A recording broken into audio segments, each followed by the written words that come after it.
যুক্তরাষ্ট্রের প্রেসিডেন্ট নির্বাচন আগামী ৫ নভেম্বর। এ নিয়ে ডেমোক্র্যাট ও রিপাবলিকান প্রার্থীর জোর প্রচার চলছে। তবে দেশটিতে কে হোয়াইট হাউসে যাবেন তা নির্ধারণ করে মূলত ৬টি রাজ্য। এই রাজ্যগুলোকে ব্যাটল গ্রাউন্ড রাজ্য বলে উল্লেখ করা হয়।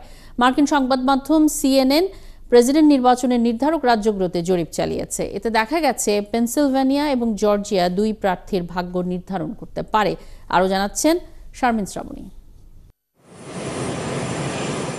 যুক্তরাষ্ট্রের প্রেসিডেন্ট নির্বাচনে রিপাবলিকান প্রার্থী ডোনাল্ড ট্রাম্পের চেয়ে জনসমর্থনে এগিয়ে আছেন ডেমোক্র্যাট প্রার্থী কমলা হ্যারিস।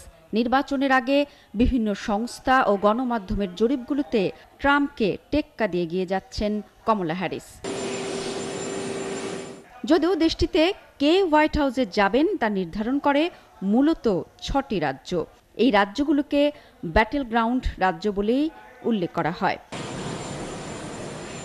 সবশেষ বুধবার সিএনএন এসএসআরএস এর জরিপ প্রকাশ করা হয়। এতে দেখা যায় নভেম্বরের নির্বাচনে ডেমোক্র্যাট প্রার্থী হ্যারিস আগের চেয়ে ভালো অবস্থানে আছেন। প্রেসিডেন্ট জো বাইডেন সরে দাঁড়ানোর পর ডেমোক্র্যাট প্রার্থীর জনপ্রিয়তা বাড়তে থাকে। জয়ের জন্য ২৭০টি ইলেকটোরাল কলেজ ভোট পেতে হয়। জরিপে দেখা যায় এই ভোট অর্জন করার জন্য কমলা হ্যারিসের সামনে বিভিন্ন পথ খোলা আছে। তবে হ্যারিসের সেই আশাকে হতাশা করতে পারেন রিপাবলিকান প্রার্থী ডোনাল্ড ট্রাম্প। তিনি কয়েকটি ব্যাটল গ্রাউন্ড বা সুইং স্টেটে কমলাকে ধরাশায়ী করতে পারেন এমন তথ্য পাওয়া যাচ্ছে। জরিপে দেখা যায় উইসকনসিনে ৫০% ভোটার কমলা এবং ৪৪% সমর্থন করেছেন ট্রাম্পকে। মিশিগানে কমলাকে ৪৮% এবং ট্রাম্পকে সমর্থন করছেন ৪৩% ভোটার। অ্যারিজোনায় সাবেক প্রেসিডেন্ট ট্রাম্পকে ভোট দিতে চায় ৪৯% আর কমলাকে চায় ৪৪% ভোটার। জর্জিয়া এবং নেভাদায় কে জিতবে তা স্পষ্ট করে বোঝা যাচ্ছে না।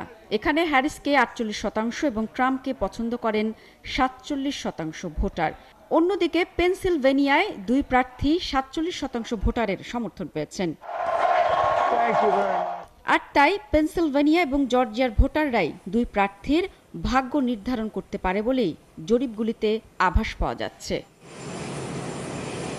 শারমিন শ্রাবণী, ৭১।